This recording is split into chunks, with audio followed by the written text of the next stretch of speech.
Hey, how's it going, guys? Chris here. Today we're going to be watching Tenant leaves disgusting mess after refusing to pay rent. So on this channel, we mainly look at how, the system's unfair and rigged against, young people trying to get into the property market. Taxes are insanely high. Cost of living crisis. People working 40 hours a week, struggling to get by. And now we're going to have a look at how, someone that's actually, gotten a little bit of success. Maybe this is their first or second rental property. They're trying to get out of the rat race, try and, build up something for themselves, and this is how they are treated.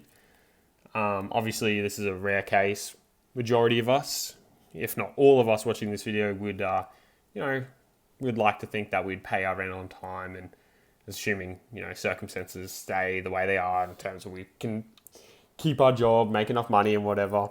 And yeah, let's get into it. Fiona is a landlord with an almighty mess to clean up.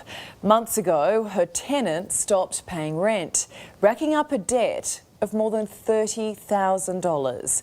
After battling bureaucracy and tribunals, she's finally got her home back. But it's been trashed. Fiona says it's the system that's broken. It's funny that, the system's broken from both ends. People actually that have gotten a little bit of success and trying to get, further ahead, which is, there's nothing wrong with that. Like, a small amount of success is good. However, the problem is these mega corporations with mega greed that are just ruling everything and, not paying their fair share of tax. And at the end of the day, screwing the rest of us over. So it's stuff from both ends by the looks of it. I will call the police if you don't leave.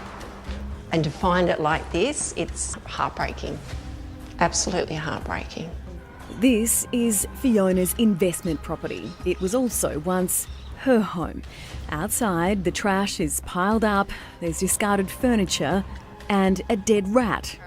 But that's nothing. Let's have a look, shall we? It doesn't look good out here. It's not pretty. We're going in. Oh my goodness. This is the main bedroom. Oh, the smell, Fiona.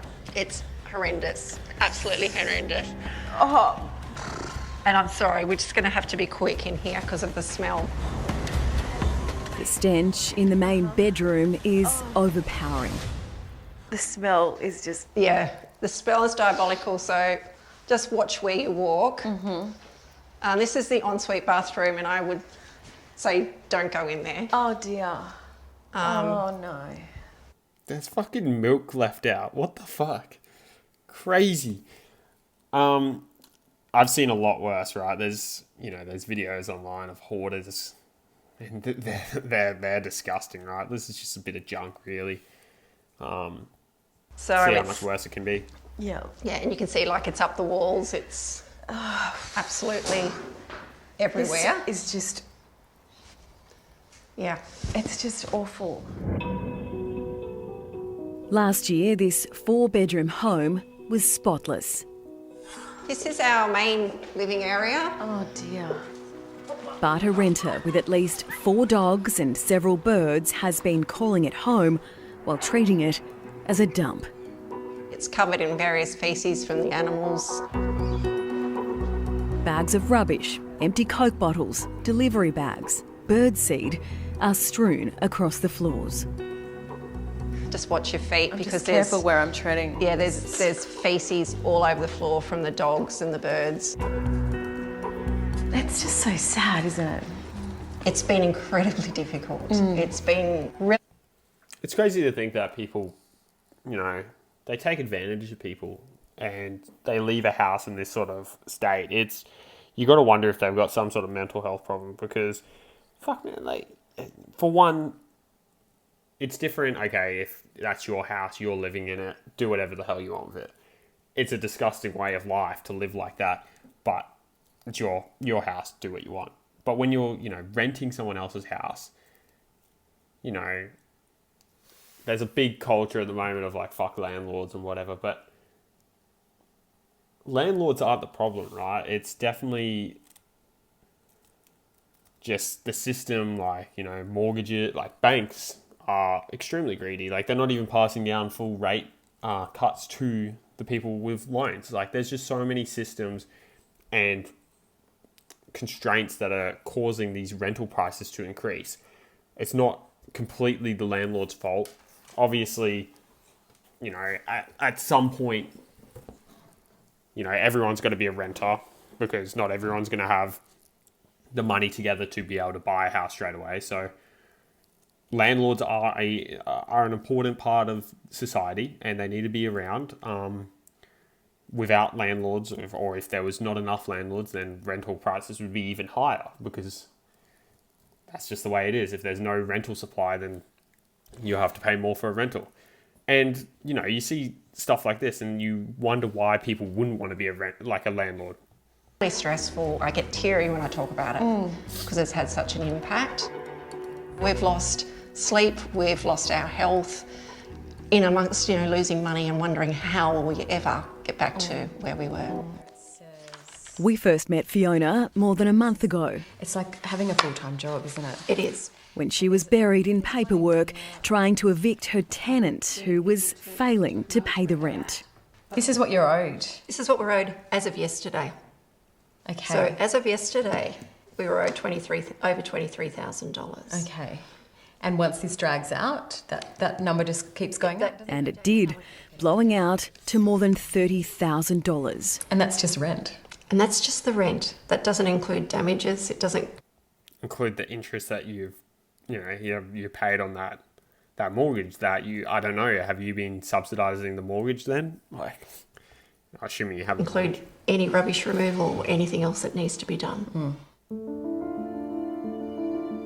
Fiona put her property up for rent in Sydney's north in May last year. A neat 4-bedroom home for $1,550 a week. All the checks were done before the tenant moved in. There were no signs. So we did our due diligence. We spoke to the real estate agent. She spent a lot of time going through the details, as you do. But it wasn't too long before the tenant had problems paying up. Then the rental payments stopped altogether. The minute that she couldn't pay her rent within 2 weeks period, we actually gave her a termination notice, which is fairly standard. The tenant didn't leave, so Fiona went to the New South Wales Civil and Administrative Tribunal, the place you go to settle a dispute. NCAT backed the landlord and made an order for possession and eviction. But delays and requests for more time pushed the process out for months, costing Fiona valuable time and money. So how do you pay your mortgage? We sell things. Literally is what we have to do. So as a landlord, you know, there is nothing to support us. If you go out there, there's a lot of options that are available to tenants in terms of access to guidance, free legal advice, NCAT hearings, fair trading. There's nothing for landlords. Last week, the day that...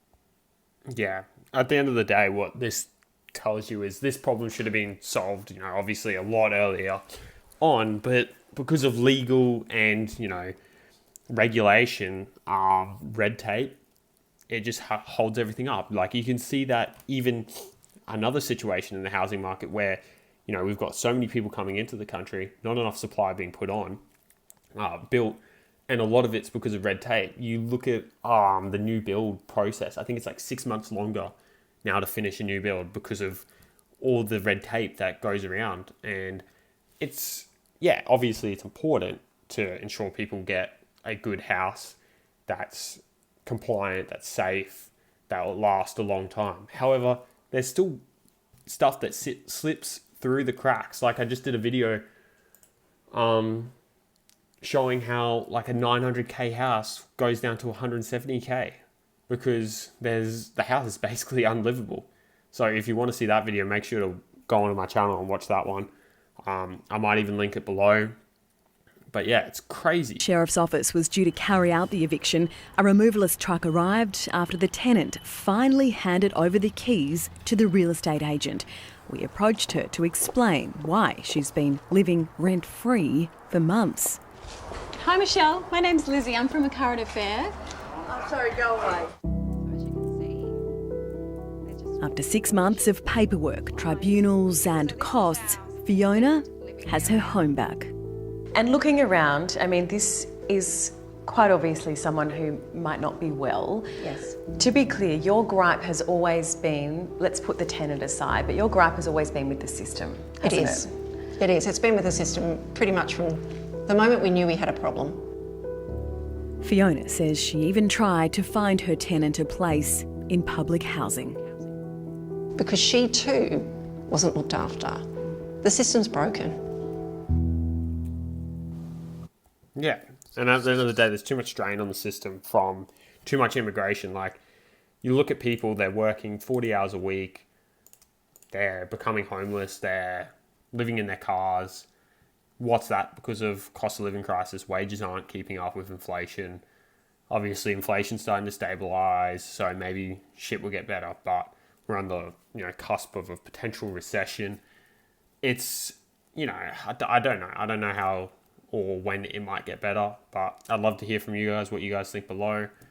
And make sure to subscribe if you haven't yet already. And the full video for this video is linked below, as always.